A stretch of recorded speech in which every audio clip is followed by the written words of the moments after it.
Rob, I wanted to start right off with you. I'd love to hear, how the story came together. I know you secured the rights to a magazine story based on this untold story written by Amanda Chicago Lewis. Would love to hear more about that. Well, yeah, and I'd heard about it in the pandemic, and I'd heard about Lily being attached, and that there was a series being made.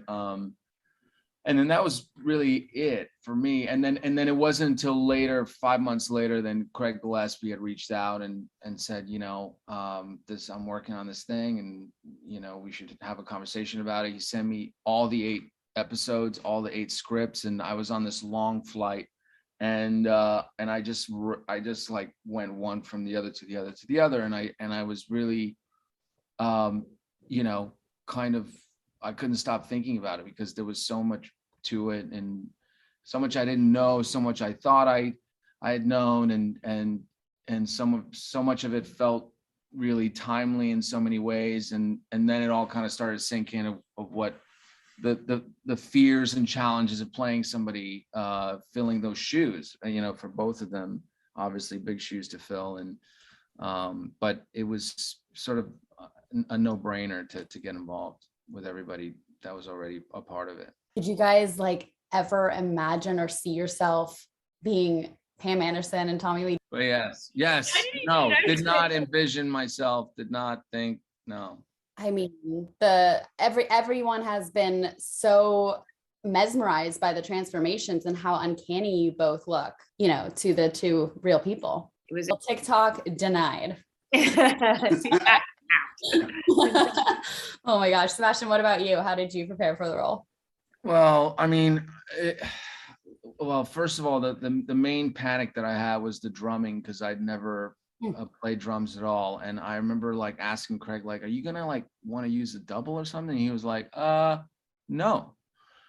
I was like, okay, well, that's not, and so I started the drums on the weekends in Canada, basically trying to take weekend lessons. And then I remember I sent him proudly, after a month, I sent him a video of me doing it. He goes, and I was and he was like, yeah, it's great. I just have to speed it up by about 100 frames, but it should be okay.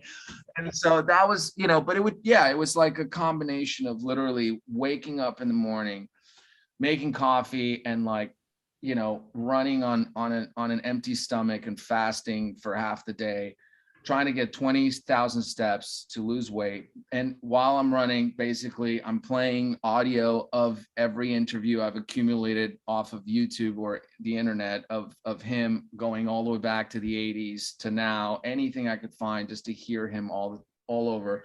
Then I'd get home, I'd watch videos more, and then sort of this weird mechanical thing that you're forcing, basically, because you're kind of just trying to fit into this thing, and you're hoping one day you'll stop thinking about it. It'll just sort of kind of be there, maybe.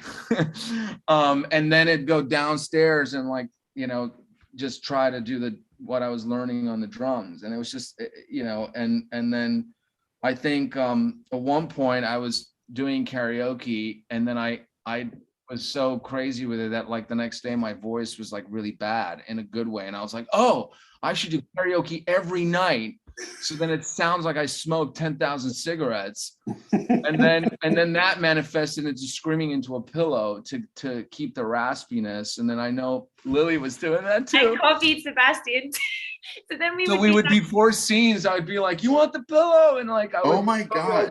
Woo, and then we'd go in there and yeah, man, it was just all in here, it was so much insanity. But look, at the end of the day, fortunately, like I said, these guys wrote these scripts were unfucking believable. I mean, everything in terms of the inflection of the delivery of how they spoke or how Tommy spoke was in the script. The stress of the word, it was literally. It was just following that map, and then emotionally you start to kind of go, okay, this needs a little bit of this, maybe this needs a little bit of that, and so it just all has to kind of come together. Unfortunately, it did. But can I ask you interesting? Do you think most actors don't? Well, we're told, yes. Sometimes, in acting school, I remember when I went, we had this acting teacher say, is like, look at the script, cross out all the directions, the commas, the period, and you're like, you know, maybe that's a way to personalize something. But then, you know, then you got those great writers that like, right, David Mamet like always wrote so specifically. Like there's things that like, here's why I think the script's important, why writing I think is, you know, writing is how you don't end up playing yourself every it's true. You know what I mean? Like, because otherwise, and I found this with improv, and again, it can only happen like where over a long period of time you spend so much time with the character that you can actually, but the writing is the way that you it stops you from really putting your own, you know, falling into your own little things. And so I would stuff. Sebastian, I'm interested, what was your most, did you think? I don't think I know. I think some of that stuff in the last episode was really hard, or like, you know, scary for me, I think in a lot of ways, because there was so much going on there, and trying to kind of like find the balance and sort of, you know, I think both Lily and I were always really thoughtful about just kind of, and felt sometimes even to a fault, maybe protective of them, and that sort of very raw thing that happened in episode 2, you know, the real raw sort of like connection that was established, and really trying to protect that and kind of massage that as things got crazier and wilder around them, and still finding, you know, what that thread was, because the story, our story, ends at a certain space, specific place, but they went on back and forth for another 8 years after our story concludes. And so like, it just was like, what was that balance often in those scenes of maintaining the love, and yet at the same time the person you're opposite of is just not understanding you know, they're not, your ship's in the night and in trying, but that balance, I think. How did you guys build a rapport between each other, because you had so many physical and mentally and emotional intimate scenes? How do you kind of, you know, get that rapport established early on? I texted Lily and I said something like, you know, we're in this together, and so I'm gonna need to hold your hand, and I guess my, you know, please hold mine. And you know, He did. Like, yeah, it was something. History was, and each fit together like a lock and a key. It was great, right, Rob? You remember? Yeah, I mean, actors of this caliber, you can't get them to do chemistry reads. You got to just offer them the part.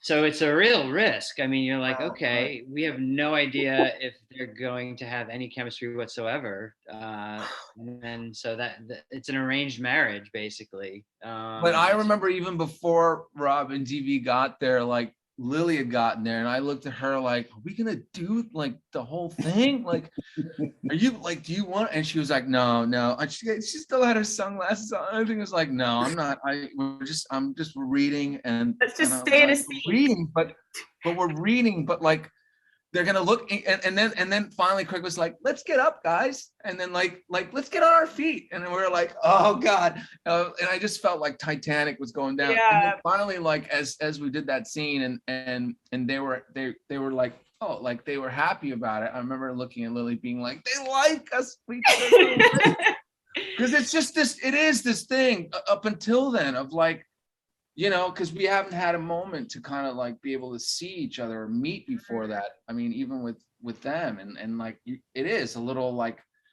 very scary, you know.